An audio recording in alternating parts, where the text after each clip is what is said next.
On quitte à présent les soubresauts de l'arène politique nationale pour nous consacrer cette fois à notre rubrique hebdomadaire du dossier du dimanche qui se focalise en ce dernier jour du week-end sur l'événement qui aura marqué le microcosme économique local durant cette semaine qui s'achève. En effet, les travaux de l'atelier continental sur la réglementation du marché de transfert de fonds en Afrique face aux questions émergentes ont été clôturés ce vendredi à Nouakchott après 3 jours d'assises. La rencontre était organisée à l'initiative conjointe de la Banque centrale de Mauritanie et African Institute for Remittance AIR, dénommé en français Institut africain pour les envois des fonds. Tout d'abord, on rejoint Boubacar Fall qui revient pour nous sur les points saillants de la rencontre. La cérémonie de clôture a été supervisée par le directeur des affaires juridiques et du contentieux à la BCM, qui avait à ses côtés le secrétaire exécutif de l'Institut africain pour les envois des fonds, Michel Amadou Cissé. Comme vous le savez très bien, aujourd'hui, les pays africains font face à un certain nombre de défis par rapport à ces envois de fonds. Ces défis, c'est en quelque sorte, comme vous le savez, le dérisqué, mais aussi c'est la nécessité de se conformer à un certain nombre de règles contre le financement du terrorisme et aussi contre le blanchiment de capitaux. Et c'est avec bonheur et avec beaucoup de plaisir que nous notons ici, et nous voulons nous en féliciter, que dans le cadre de la Mauritanie, nous avons pu voir qu'il y a eu des avancées fondamentaux qui ont été observés ces dernières années. Nous avons appris avec bonheur l'agrément d'un certain nombre d'opérateurs suite aux échanges que nous avons eus avec eux et surtout suite aux travaux que nous avons opérés. On notait aussi la présence des acteurs du monde des affaires et des finances.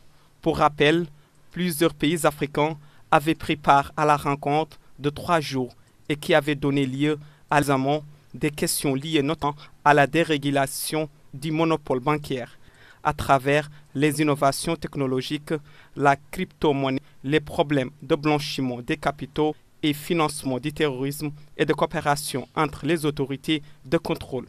Le chef du département des statistiques à la Banque centrale de Madagascar revient à notre micro sur le bien-fondé de ce genre de rencontre. C'est un atelier très important par lequel il y aura un échange entre les différents pays, que ce soit sur la réglementation, que ce soit sur les nouvelles technologies.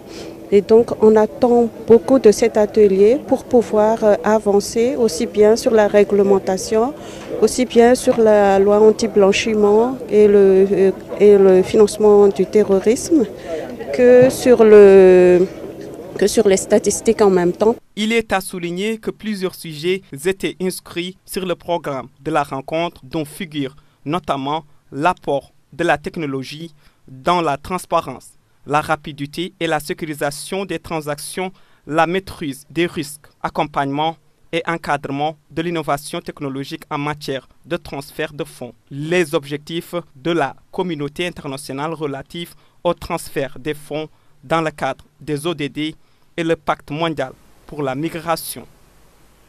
Justement, sur ce sujet qui constitue notre dossier de la semaine, nous recevons sur notre plateau pour nous édifier un tant soit peu sur ce concept de plus en plus incontournable que constituent les opérations de transfert de fonds, M. Moussa Mouftah El-Kher, directeur des affaires juridiques à la Banque centrale de Mauritanie.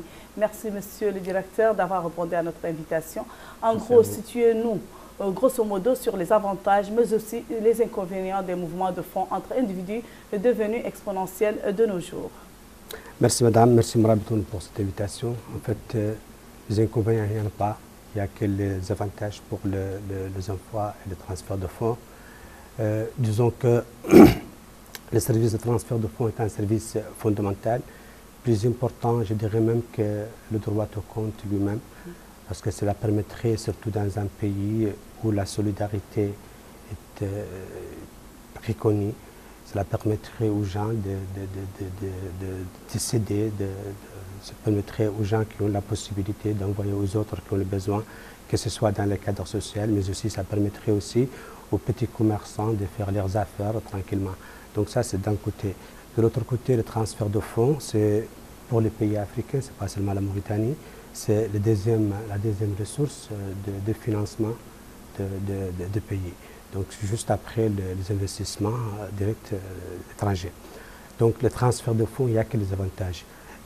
Maintenant, si vous regardez d'une façon plus globale la situation de la diaspora des pays, que ce soit notre pays ou n'importe quel autre pays, vous allez voir qu'il y a des populations qui travaillent à l'étranger, qui ont la possibilité de gagner bien leur vie, qui ont la possibilité de mettre à côté des revenus, et ils ont besoin des canaux normaux pour la transmission, pour Justement, au terme de cette rencontre continentale sur le sujet que Nouakchott a abrité cette semaine, pouvez-vous nous résumer un premier bilan sur le sujet?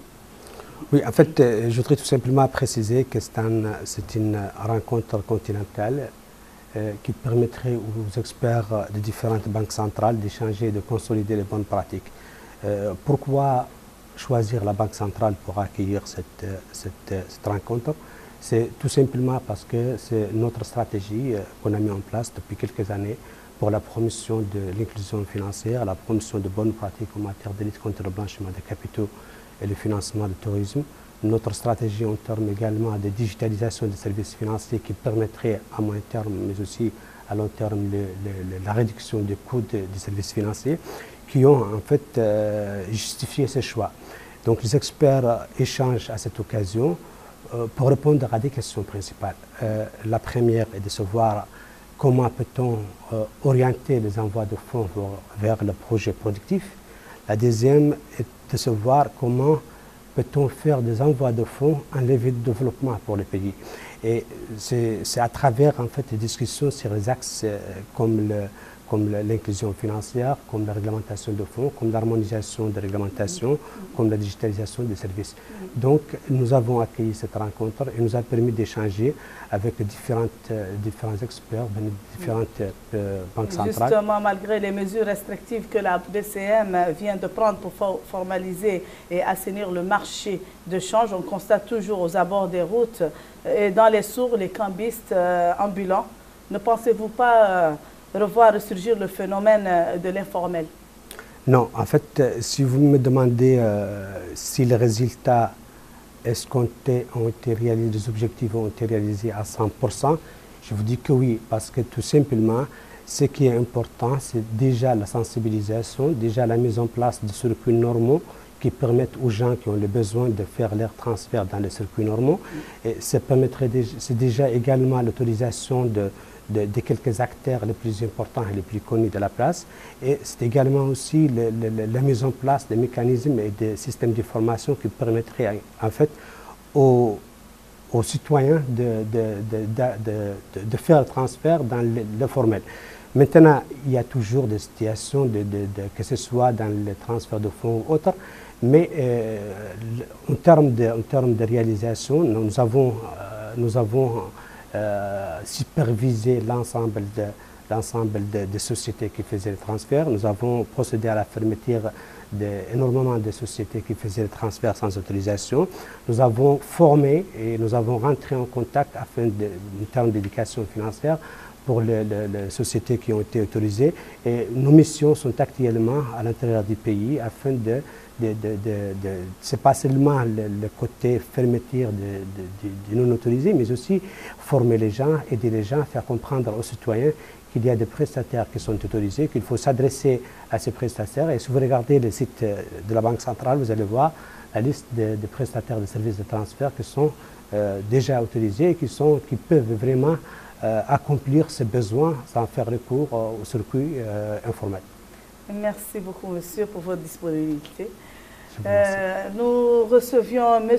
Mouftah El Khair, directeur des affaires juridiques à la Banque centrale de Mauritanie, à l'occasion de la journée, ce week-end, il y a eu des travaux de l'atelier continental sur la réglementation du marché de transfert de fonds en Afrique face aux questions émergentes que Nouakchott a hébergées durant 3 jours d'assises. Merci beaucoup, monsieur. Merci bien.